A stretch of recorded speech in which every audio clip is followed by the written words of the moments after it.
High was welcome to my channel. ఈ వీడియోలో మెయిన్గా మనం మాట్లాడబోయే విషయం ఏంటంటే పవన్ కళ్యాణ్ గారు నిన్న ఏదైతే వారాహి బహిరంగ సభ అయితే పెట్టడం జరిగింది, వారాహి డిక్లరేషన్ గురించి తిరుపతిలో అయితే ఆ సభ ఏదైతే ఉందో ఆ సభకి పెట్టుకోవడానికి అయితే పవన్ కళ్యాణ్ గారు ఎప్పుడు మీటింగ్ పెట్టినా సరే ఆయనకి అయినంత తక్కువ ఖర్చు దేశంలో కానీ రాష్ట్రంలో కానీ ఏ ఒక్క పొలిటీషియన్ కావద్దు. ఒక్క ఆ రేంజ్లో ఫ్యాన్స్ ఫాలోయింగ్ ఉన్న హీరో ఎవరైనా ఉన్నారంటే ఆయనే.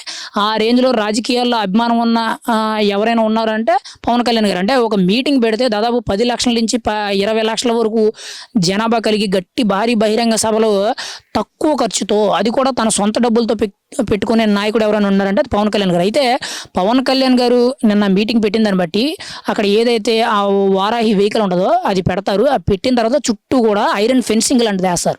ఐరన్ ఫెన్సింగ్ వేస్తారు. దాని తర్వాత మళ్ళీ కూడా ఆ ఫెన్సింగ్లో దాదాపుగా జనసేనకి దాదాపుగా 400 మంది వాలంటీర్లుగా వారాహి సభ పెట్టినప్పుడు అయితే శివదత్ గారని జనసేన పార్టీ నాయకుడు ఈ 400 మంది వాలంటీర్లని ఆయన అండర్లో పెట్టుకొని వాళ్ళ ద్వారాగా వాలంటీర్ చేస్తూ ఉంటాడు. అక్కడ కార్యక్రమం ఎలా జరగాలి, ప్రజలకు ఇబ్బంది లేకుండా, ప్రజలకు ఇబ్బంది పడకుండా, ఇటు పవన్ కళ్యాణ్ గారు ఇబ్బంది పడకుండా అన్ని విధాలుగా చర్యలు తీసుకునే విధంగా అక్కడ బ్యారిగేడ్లు అన్నీ కూడా ఆయనే ఫిక్స్ చేస్తూ ఉంటాడు. యాక్చువల్లీ ఐరన్ ఫెన్సింగ్ అనేది ఎలా ఉండాలి, దానికి రూట్ మ్యాప్ ఏంటి, ప్లానింగ్ ఏంటి అనేది అంతా కూడా ఆయన చూస్తూ ఉంటాడు.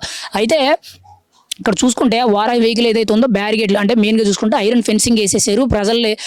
ప్రజల దగ్గర వెళ్ళలేని ఉప ముఖ్యమంత్రి అయినట్టయితే వైఎస్ఆర్సీపీ నాయకులు అయితే ఒక ట్రోల్ చేస్తున్నారు ఇందులో మెయిన్గా. అంటే ఏం చెప్తున్నారంటే ప్రజల్ని ఐరన్ ఫెన్సింగ్ దగ్గర పెట్టేసి లోనకు రానివ్వకుండా, ప్రజల దగ్గర రానివ్వకుండా చేస్తున్నాడు, ప్రజలకు భయపడిపోయి చేస్తున్నాడు. లడ్డు విషయంలో తప్పు చేశాడు కాబట్టే, తప్పుడు ఆరోపణలు చేశాడు కాబట్టి పవన్ కళ్యాణ్కి ఈ దుస్థితి పట్టింది అనేటట్టయితే కొన్ని కీలక వ్యాఖ్యలు చేస్తున్నారు.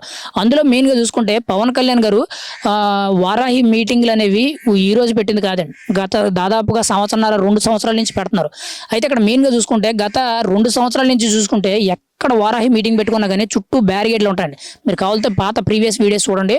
ప్రతి ఒక్క మీటింగ్కి కూడా మీకు చుట్టూ కూడా ఐరన్ ఫెన్సింగ్లు ఉంటాయి. ఎందుకంటే క్రౌడ్ అనేది ఇబ్బంది పడకూడదు, ఇటు నాయకులు ఇబ్బంది పడకూడదు, పైన పవన్ కళ్యాణ్ గారికి ఇబ్బంది ఉండకూడదు అనే విధంగా అందరికీ కూడా ఆలోచించి అలా చేస్తారు. కానీ జగన్మోహన్ రెడ్డి లాగా పరదాలు కప్పుకోవడం, లేకపోతే కోట్ల రూపాయలు ఖర్చు పెట్టి పెద్ద పెద్ద బహిరంగ సభలు, ప్రజాధనాన్ని దుర్వినియోగం చేయడం, ఆ జనాన్ని సేకరించడానికి ఏవైతే ఆర్టీసీ బస్సులు ఉంటాయో వాటిని ఉపయోగించుకొని ఆర్టీసీకి నష్టం వచ్చేటట్టు చేయడం, ఇవి సరిపోలేదన్నట్టు కోట్ల రూపాయలు ఖర్చు పెట్టి స్టేజ్లు కట్టడం, పైగా జనం ఎక్కడో ఉంటే దాదాపు 1/2 కిలోమీటర్ డిస్టెన్స్లో జగన్మోహన్ రెడ్డి స్టేజ్ మీద నుంచి మాట్లాడడం, పరదాలు కట్టుకొని జనాల్లోకి వెళ్ళడం. ఇంతే కాకుండా జగన్మోహన్ రెడ్డి రోడ్ల మీదకి వెళ్తుంటే చెట్లు కొట్టేయడాలు, మొక్కలు పీకేయడాలు, ఇవి గత 5 ఏళ్ళలో జరిగినాయి. కానీ పవన్ కళ్యాణ్ గారు ఎక్కడ కూడా అలా లేరండి. ఆయన బహిరంగ సభ ఎక్కడ పెట్టుకున్నా కూడా మెయిన్గా జనం ఉండే సెంటర్లో పెడతారు. కానీ ఏంటంటే ఆ వెహికల్కి అక్కడికి వచ్చే నాయకులకి మెయిన్ వాళ్ళ చుట్టూ ఒక ఐరన్ ఫెన్సింగ్ వేసుకుంటారు. ఆ తర్వాత చుట్టూ కూడా జనం ఉంటారు. అది ప్లానింగ్ అండి. అంతేగాని పవన్ కళ్యాణ్ ఎవరికో భయపడిపోయి కదండి ఈ రోజు ఏదో ఫెన్సింగ్ వేసి మీ వైఎస్ఆర్సీపీ కార్యకర్తలు ఈ రోజు చూసారు అనుకుంటున్నారేమో వారాహి యాత్రకి ఫెన్సింగ్ వేసుకోవడం. గత 5 ఏళ్ళు కూడా మీరు గత 2 ఏళ్ళు కూడా మీరు చూడండి ఎన్ని వారాహి సభలు పెట్టాడు, ఎన్ని వారాహి సభల్లో ఎన్నిసార్లు ఫెన్సింగ్ వేశారని మీరు చూసిన తర్వాత మాట్లాడండి. అంతేగాని తెలియనట్టు పవన్ కళ్యాణ్ భయపడిపోవాల్సినంత సీన్ లేదండి. ఈరోజు నిన్న మీటింగ్ పెట్టాడు, గల్లీ నుంచి ఢిల్లీ వరకు అందరినీ కూడా ఏకి పారేశాడు. అర్థమైందా? అది పవన్ కళ్యాణ్. అదే జగన్మోహన్ రెడ్డి దమ్ముంటే అలా మాట్లాడమనండి. జగన్మోహన్ రెడ్డి దమ్ముంటే 2 భాషల్లో మాట్లాడమనండి. నిన్న పవన్ కళ్యాణ్ గారు 4 లాంగ్వేజ్లో తెలుగు, తమిళం, హిందీ, ఇంగ్లీష్లో మాట్లాడాడు. జగన్మోహన్ రెడ్డి మాట్లాడమనండి. ఏముండదు.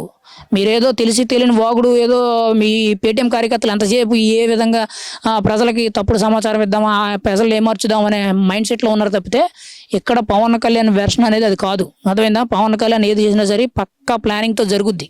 అదేందా ఐరన్ ఫెన్సింగ్లు వేసేసుకొని ప్రజల మధ్యలోకి వెళ్ళలేక చాలా దూరంగా ఉంటూ మీటింగ్లు పెడుతున్నాడు అని చెప్పి వాడు ఎవడో పోస్ట్ పెట్టాడు సోషల్ మీడియాలో.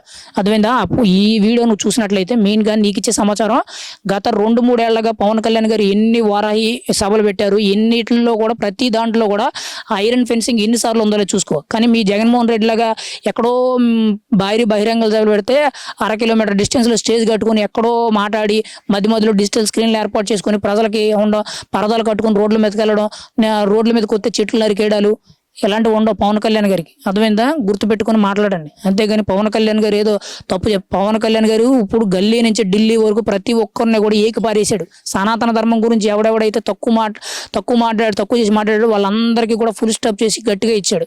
రేపటి రోజుల్లో రాజకీయ పెద్ద దుమారమే రేగుద్ది దీని మీద. చూసుకోండి, ఈరోజు పవన్ కళ్యాణ్ అంత డేరింగ్ డాషింగ్ లీడర్ కాబట్టి ఈరోజు ప్రజల మధ్య గల నేరుగా తిరగలుగుతాడు. మీ జగన్మోహన్ రెడ్డి అలా తిరగమన్నాడు. గత 5 ఏళ్ళు కూడా పరదాలు కట్టుకున్నాడు, వాళ్ళు బయటికి రాలేదు సగానికి సగం.